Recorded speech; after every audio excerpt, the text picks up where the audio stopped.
Absolutely. Other theory. The debate has never been more intense. Well, I think it's a war. It's a real battle between worldviews. We believe that the theory of evolution should be taught alongside the alternative theory of special creation. On this foundation here of creation, God's word is truth. Creation and, any supreme being can't be addressed in a science classroom. There are those who believe that life on our planet is so complex that the only explanation is to say that somewhere behind it, there is a creator.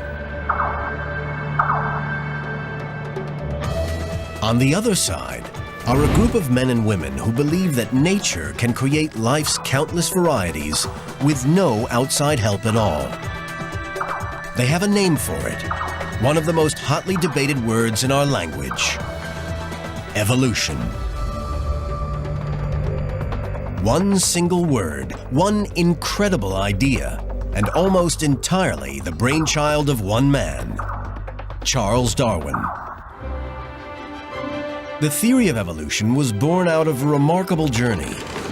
In 1831, the naturalist and explorer Charles Darwin embarked on a 5-year voyage around the world. Along the way, he collected fossils, plants, and animals. Back in his home near London, England, he spent the next 22 years piecing together a theory for how the great variety of life came to exist. Even in Darwin's time, scientists already knew that extinct creatures had roamed the planet in the distant past. Some were strange, terrifying beasts, unlike any that walk the earth today. Others were more familiar, animals so similar to modern creatures that they had to be related. Could today's animals and plants be their descendants? Could one species change into another over time? Darwin thought they could. In 1859, he published his ideas in a book on the origin of species. The book rocked the world. In it, Darwin made 3 bold claims.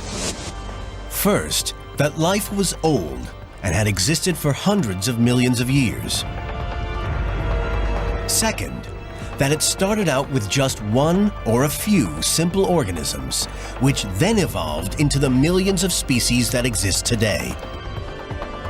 And third, that this whole process of creating new species was driven by a force of nature he called natural selection. For God-fearing people, the inescapable conclusion was astounding. Life didn't need a creator. But was Darwin right? We're going to examine Darwin's claims one by one to see if they're true or false. If a single one of these claims fails, the whole theory will come crashing to the ground. First, we look at the mystery of when life began. Darwin didn't claim to know how life started, but he did say that it was old. He thought it had existed for hundreds of millions of years. But many of his opponents argue that life is young, that God created all living things within the last 10,000 years. So who's right? When did life begin? In the Western Australian outback, geologist Martin van Kranendonk is on the trail of the world's oldest fossil. Fossils are the preserved remains of creatures that lived long ago. The fossils in this part of Australia are as close as we can get to an amazing moment, the moment when everything began. What's remarkable about this outcrop is that it contains the oldest evidence for life on Earth. These wrinkly forms are very different from what we'd normally see in a geological environment. They can only be formed by living organisms.